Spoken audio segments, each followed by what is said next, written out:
Hi, this is Professor Charles Greenewalt. This is videos from the Ville, and this is Summer 2 session at Millersville, and this is Terrorism and National Security. This is Government 408.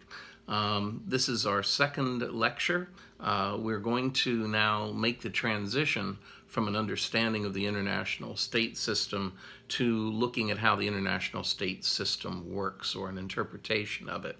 What I'd like to talk to you about briefly today is an Austrian historian. Well, some people say German. The Austrians and Germans are fighting over him. But an Austro-German historian and sociologist by the name of Ludwig Dehio. That's spelled D-E-H-I-O. D-E-H-I-O. He was born at the end of the 19th century and lived into the 1960s. Ludwig Dehio has extensive works in German. One of his most important text is called The Precarious Balance, and you can find that published in English. In The Precarious Balance, he sets forth his idea of how that state system that we talked about in the last video works. The interesting thing about these kinds of theories is they help us understand why states do what they do, and perhaps give us an idea of what they might do in the future.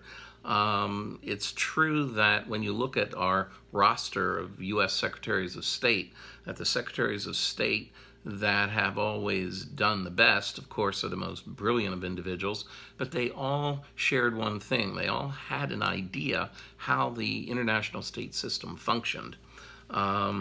We can look at, of course, some of the most famous Secretaries of State, from Thomas Jefferson to John Quincy Adams to John Foster Dulles under President Eisenhower, and of course Secretary Henry Kissinger under Presidents Nixon and Ford.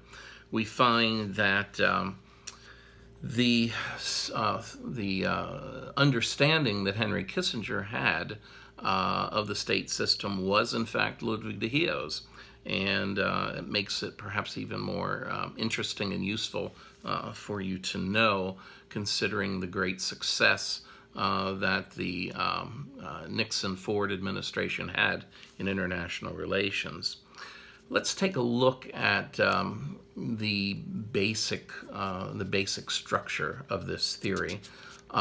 We find that when we look at the state system, remember we was talking about France being the first modern-day nation-state formed under Henry IV, and we find from that point to the present that there seems to be a cycle, a swing that the world is making between hegemony of one state or a combination of states and autonomy, state autonomy, where the states are free and can exercise their own liberties. You find that in recent decades, most people felt that the cycle was swinging towards autonomy and freedom and independence. Ludwig Dehio felt otherwise, and I guess so do I. That the world is swinging again, perhaps, unfortunately, towards hegemony. But only time will tell, of course.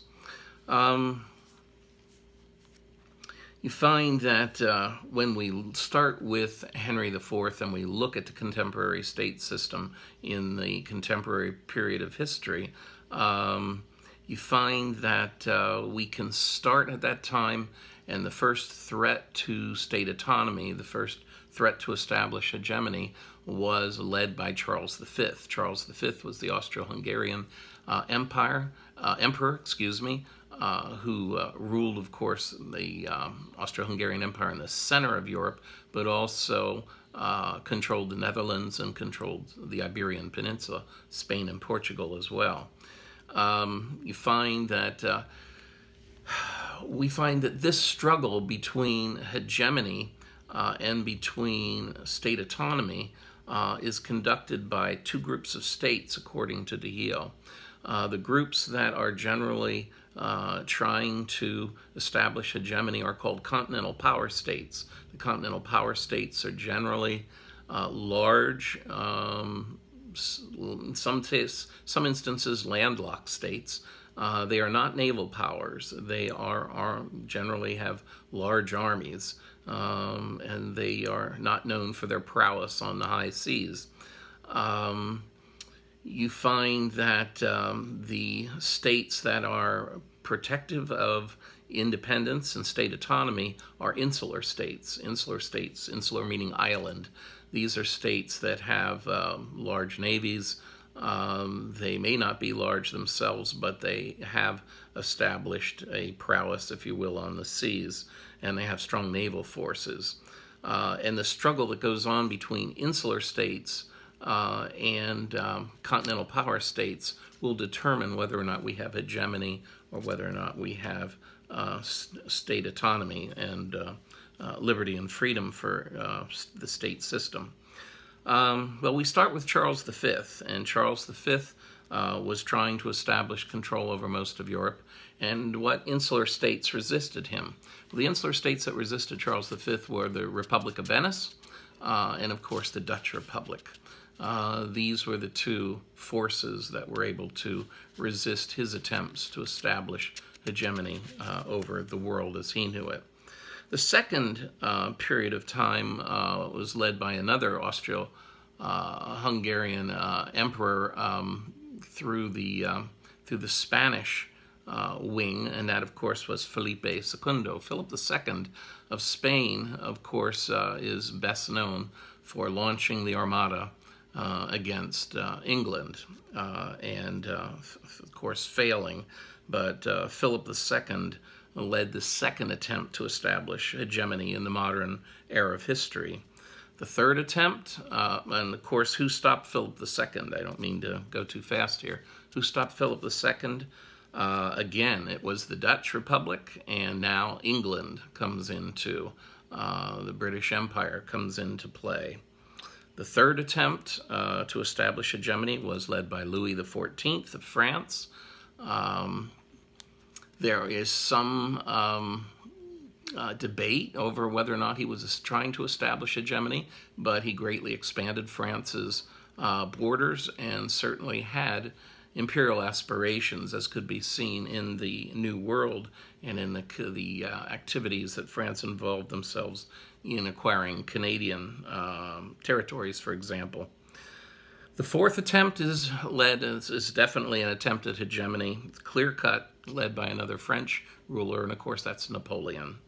You find that Napoleon does establish control over almost all of Europe, and he makes the same mistake, of course, that Adolf Hitler made, and he tried to go to control Russia and conquer Russia as well. He, unlike Hitler, got to Moscow and spent a miserable winter in Moscow and then retreated. So Napoleon was defeated. Who defeated Napoleon? Again, we turn to the English. After Napoleon, you have the First World War. Now, the First World War, again, there is a debate. There are many people, myself included, who believe the First World War was simply a series of mistakes and miscalculations. I think that's true. I don't necessarily believe that the Italians, that the Ottoman Turks, that the Austro-Hungarian Empire, and the German Empire were trying to establish world hegemony. They were the Central Powers. And who opposed the Central Powers? Well, of course, they were opposed by Italy, by France, by England, and eventually by the United States. It is a stalemate until America enters the war, breaks the stalemate, and secures a victory against hegemony, if that's what they were trying to accomplish. The Second World War is very clear-cut, one of the most clear-cut cases of an attempt to establish hegemony, and one of the most clear manifestations of evil that we've ever seen in international relations. And of course, that is Adolf Hitler's Third Reich. You have the Third Reich allied with Italy, this time allied with Japan, trying to establish world hegemony. Again, who rises to stop them?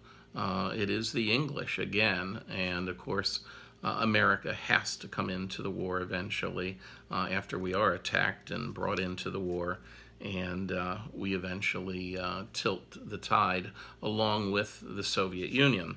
Of course, again, Hitler makes the same mistake that Napoleon made and attacked the Soviet Union, who certainly didn't anticipate that. The final attempt to establish hegemony would have been the Cold War. In the Cold War, you see the Soviet Union allying itself with the People's Republic of China. And of course, they were, at that point, the Soviets were occupying Eastern Europe. And they were actively attempting to establish hegemony in the world. Of course, again, the insular states, the United States, allied with Western Europe, NATO, helped by Australia, Canada, and Japan, were able to resist the attempt to establish hegemony for the Soviet bloc. And the Nixon administration was able to extricate China from this and draw China's attention to all the national differences between China and the Soviet Union. They were not a monolithic bloc, and the Nixon administration was able to point out the differences between them and exacerbate those differences, much to our advantage. We find with the collapse of the Soviet Union that all those individuals in our world who believed that hegemony is lost and that autonomy, state autonomy, has prevailed, they were right temporarily. But what do we see today? Today we see the establishment of the Putin regime in the Soviet Union and his thoughts of reestablishing imperial Russia, and he laments the loss of the former Soviet Empire. And we find the rise of militant Islam across the Middle East and moving into Europe. What will be the future there? I don't know. But if the insular states do not remain vigilant, if we do not pay attention to the tides of world history, we will be having to contend with the forces of hegemony in the very near future. So this is one way of looking at the way the state system works. Again, if you have questions, feel free to call me. I want you to be maintaining pace with your syllabus in terms of your reading assignments in your textbook. And now you have the PowerPoints that I've made that accompany those particular chapters. When you have questions, please email me or please give me a call on the phone. This, of course, if you're watching this, this video has already been uploaded onto my channel at YouTube, and there'll be future videos here as well. So stay alert and check in the next few days, and you'll probably find some additional videos as we progress through the summer. I hope you're having a great summer. And give me a call. Let me know how you're doing. I'd love to hear from you, and I miss you all. Talk to you soon.